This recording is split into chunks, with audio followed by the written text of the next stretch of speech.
Welcome students. आज के इस वीडियो में हम एमपी व्यापम सब इंजीनियर के 2015 से लेकर अब तक के जितने भी एग्ज़ाम्स हुए हैं उसमें आपके कंक्रीट टेक्नोलॉजी से जितने भी क्वेश्चंस पूछे गए हैं आज के इस वीडियो में हम उसका पार्ट 2 करेंगे। तो प्लीज़ आप लोग वीडियो को पूरा देखिएगा और आप वीडियो को लाइक करके, शेयर करके और चैनल को सब्सक्राइब करके हमें सपोर्ट कर सकते हैं। और आप एमपी व्यापम सब इंजीनियर के 2015 से लेकर अब तक के जितने भी एग्ज़ाम हुए हैं उनके सब्जेक्ट वाइज हिंदी और इंग्लिश में हैंड नोट्स लेने के लिए इस व्हाट्सएप नंबर पर संपर्क कर सकते हैं। आई होप इनसे आपको काफ़ी हेल्प मिलेगी। पहला क्वेश्चन है आपका, low temperature during concrete laying, यानी कंक्रीट बिछाने के दौरान अगर तापमान कम है तो इससे क्या होता है। ऑप्शंस आपको दिए हैं। कंक्रीट की जो स्ट्रेंथ होती है वो इंक्रीज हो जाती है, या स्ट्रेंथ डिक्रीज हो जाती है, या उस पर कोई भी प्रभाव नहीं पड़ता है, या फिर डिपेंड्स ऑन अदर फैक्टर्स, अन्य कारकों पर निर्भर करता है। ऑप्शन ए आपका सही रहेगा। कंक्रीट बिछाने के दौरान अगर तापमान कम है तो इससे उसकी जो स्ट्रेंथ होती है वो इंक्रीज हो जाती है।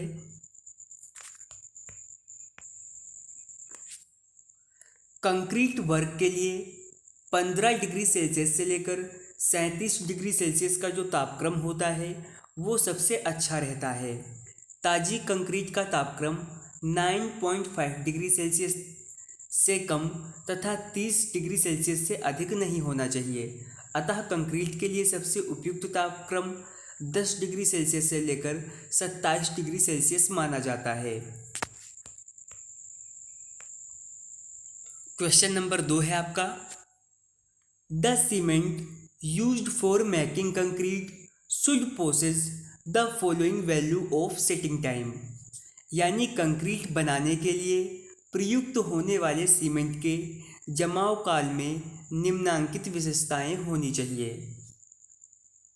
ऑप्शन ए आपको दे रखा है, initial setting time more than 30 minute but final setting time less than 10 hours, यानी सीमेंट का जो प्रारंभिक सेटिंग टाइम होता है वो 30 मिनट से ज़्यादा होना चाहिए और अंतिम सेटिंग टाइम जो है 10 घंटे से कम होना चाहिए।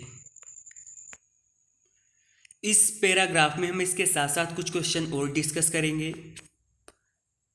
आपके क्वेश्चन में पूछा है, कंक्रीट बनाने में यूज होने वाले साधारण सीमेंट का प्रारंभिक जमाव काल होता है 30 मिनट और ज़्यादा, और अंतिम जमाव काल होता है 600 मिनट बराबर 10 घंटे, इससे कम नहीं होना चाहिए। और जो आपका साधारण सीमेंट होता है उसको 90 माइक्रोन की जो चलनी होती है उससे 15 मिनट तक चलाने पर चलनी पर बचे अवशेष की मात्रा 10% से ज़्यादा नहीं होनी चाहिए, तथा इसे जलाने पर इसके भार में जो कमी होती है वो 4% से ज़्यादा नहीं होनी चाहिए। इसका जो निर्दोषिता टेस्ट यानी साउंडनेस टेस्ट करते हैं उस समय 10 mm से ज़्यादा प्रसार नहीं होना चाहिए। ये जितने भी पॉइंट हमने किए हैं ये सभी आपके एग्ज़ाम के पॉइंट ऑफ व्यू से बहुत ही इम्पोर्टेंट हैं। नेक्स्ट क्वेश्चन है, कंक्रीट कंटेंस, यानी कंक्रीट में क्या क्या होता है। ऑप्शंस आपको दिए हैं। सीमेंट होता है, कोर्स एग्रीगेट यानी जो हम मोटा मिलावा यूज करते हैं, फाइन एग्रीगेट यानी महीन मिलावा। ऑप्शन डी है आपका ऑल द अबव। तो कंक्रीट में जो है आपका सीमेंट भी होता है, कोर्स एग्रीगेट भी होता है और फाइन एग्रीगेट भी होता है। ऑप्शन डी आपका सही रहेगा।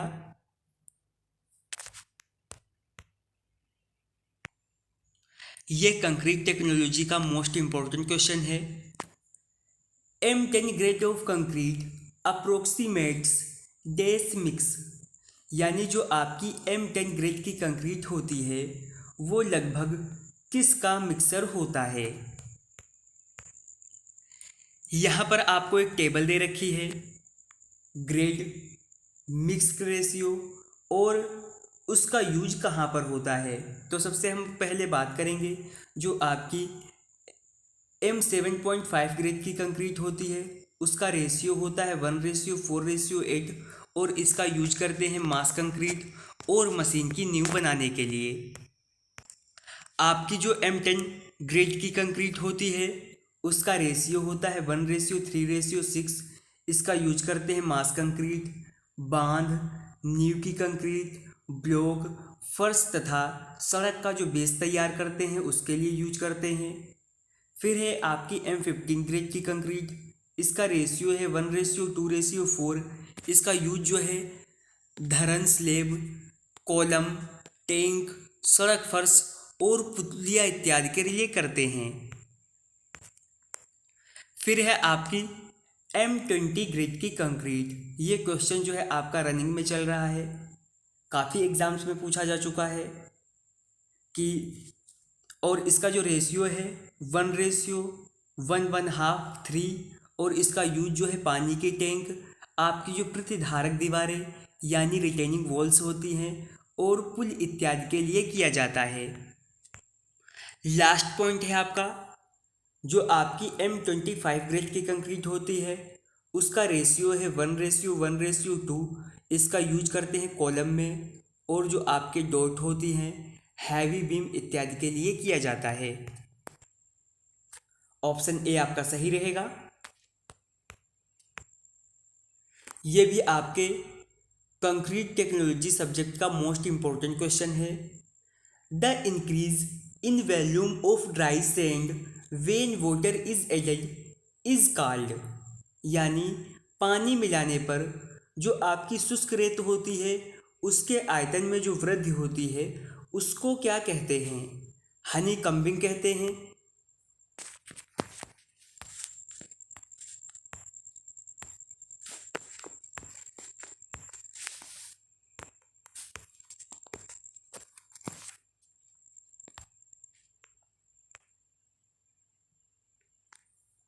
या बल्किंग कहते हैं, सेग्रीगेशन कहते हैं या ब्लीडिंग कहते हैं। तो पानी मिलाने पर जो शुष्क रेत के आयतन में वृद्धि होती है उसे कहते हैं बल्किंग, और इसके साथ साथ आपके सेग्रीगेशन और ब्लीडिंग से संबंधित भी क्वेश्चन एग्जाम में पूछे जाते रहे हैं। यहाँ पर कुछ डिटेल में भी बातें बताई गई हैं। बालू के आयतन में वृद्धि का मान बालू में उपस्थित नमी की मात्रा जो होती है वो इस पर डिपेंड करता है। जब सैंड में 5 से लेकर 6% नमी होती है तो बालू 20 से लेकर 40% तक फूल जाता है। इससे अधिक जलांश पर बालू का फूलना घटने लगता है और 12 से लेकर 20% नमी सोखने पर बालू का आयतन उसके शुष्क आयतन व असंतृप्त आयतन के बराबर हो जाता है। अगला क्वेश्चन है, in between 7 days and 28 days an estimated ratio of strength of concrete cementage. ये क्वेश्चन आपका एमपी सब इंजीनियर एसएससी जेई 2 मार्च 2017 का जो एग्ज़ाम हुआ था और Lucknow metro rail junior engineer civil का जो एग्ज़ाम हुआ था 2016 में, ये उसमें भी पूछा गया है। क्या पूछा है, 7 दिन और 28 दिन के बीच में जो सीमेंट कंक्रीट की मजबूती होती है उसका अनुमानित अनुपात क्या होता है।